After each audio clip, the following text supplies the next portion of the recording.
Earlier this week we featured a compelling interview with outspoken Afghan parliamentarian Malalia Joya, who has incurred the wrath of the government in Afghanistan for her continuing fight on behalf of women and girls in the post-Taliban world.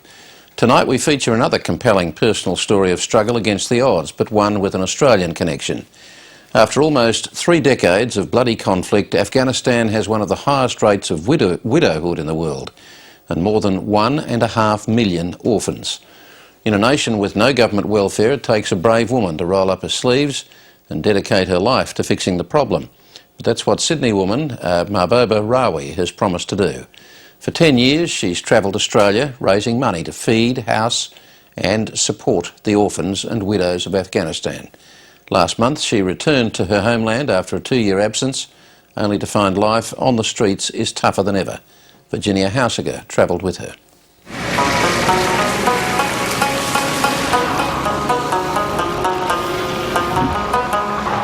It's perhaps the first thing to shock new visitors to Kabul, the sight of women begging in the middle of busy and dangerous streets. So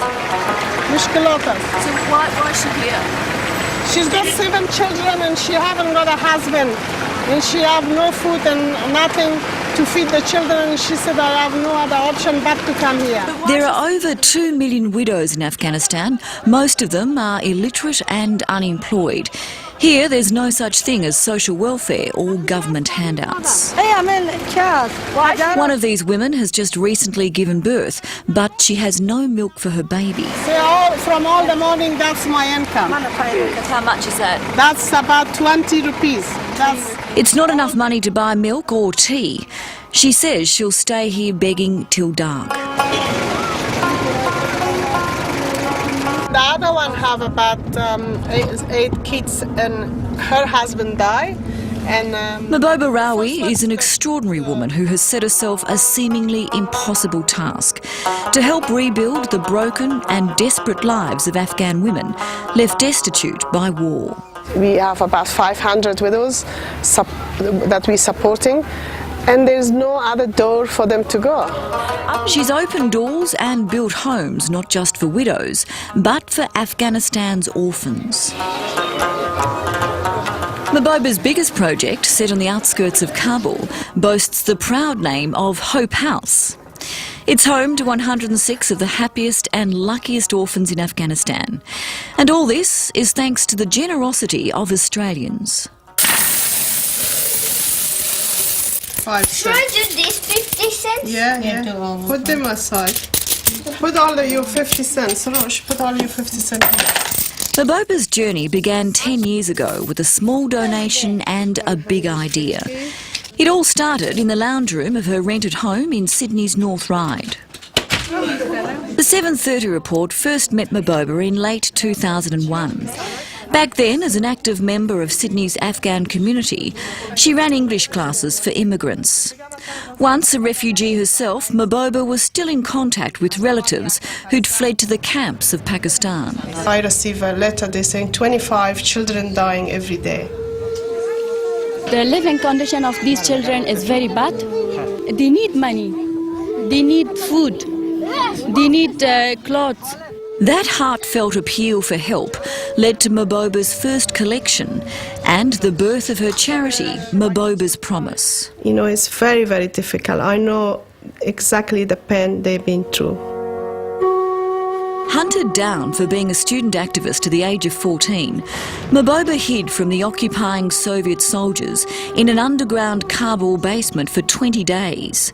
She then fled Afghanistan, crossing the Khyber Pass on foot, arriving at a Pakistan refugee camp, hungry and frightened. 7 years ago, Mahbobas returned to Pakistan's camps with the ABC's Australian Story. People working to prepare the food for the children. Donations from her charity were already feeding and educating hundreds of children. And Australian sponsorship of widows was helping keep families alive. But Mahbobas' grand plan was to lay solid foundations back in Afghanistan, to build orphanages, schools, health clinics and community centres out of the war-torn rubble. Look at this. There's nothing left. Along the way, an endless stream of homeless children have found their way into Mahbobas' heart. I hold the hand and they all cuddle me and they start to cry. They need love. I don't know if anybody gives them love. I don't think so. Today, the children flocking to Mahbobas projects are not only thirsty for love, they're thirsty for learning. When enough Australian donations were raised to build this 3-room school for girls in the Panchi Valley, 200 young girls turned up. None of the women in this remote area have ever been to school before. All of them are illiterate. Female teachers from other cities travel for hours each day just to get here. We hire a car for them for $500 and the driver. $500 a Yes, for a month, yeah. It costs huge, but I think it's really, they changed the life of these children. Mahboba believes all her orphans are capable of becoming good leaders and that education is the key, along with sport and, of course, fun.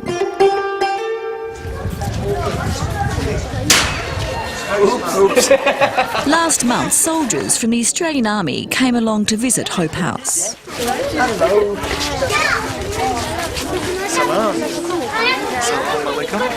In Aussie style, the language barrier was no barrier.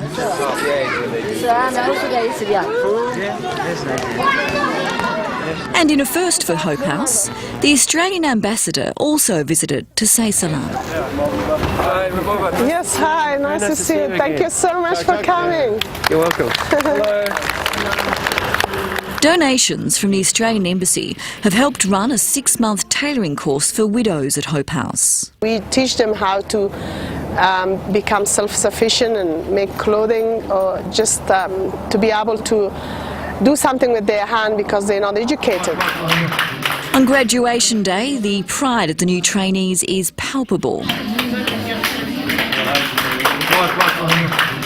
Each woman is given a machine and a sewing kit and is on her way to earning an independent income. How are you going with your funding and your plans?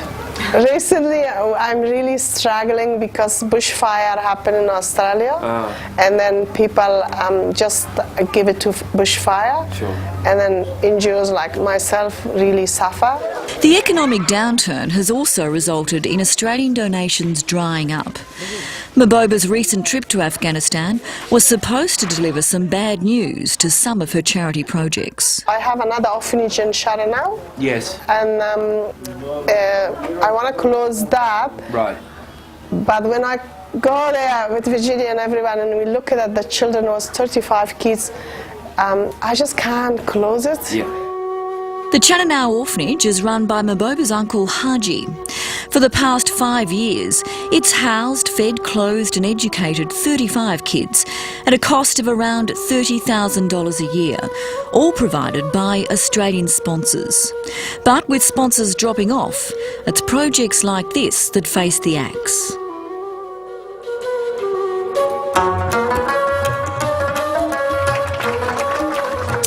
On the day Mahboba opened a medical clinic at Hope House, needy widows came, sat and waited. Also, the community we live here is very poor. Most of the people who live in this area, because they could not afford to in the city, they come to this area, and there is no clinic here. So this clinic will be very useful for them as well. Among those brought to the Hope House door are kids crippled with the shocking effects of diseases and ailments that could have been prevented with early treatment or a simple immunisation. Afghanistan is one of the poorest and harshest countries in the world. Not many make it past the age of 45. Few have ever known what it's like to live in peace. As more international troops pour into the country to try and wrestle power away from the Taliban, there's a diminishing sense of hope among Afghans, even at Hope House. So the future of Afghanistan is unknown. I come to this trip and I'm wondering maybe I will come back or maybe I'm not coming back. I'm not sure what the future is. From what I'm seeing now, it's going to be worse.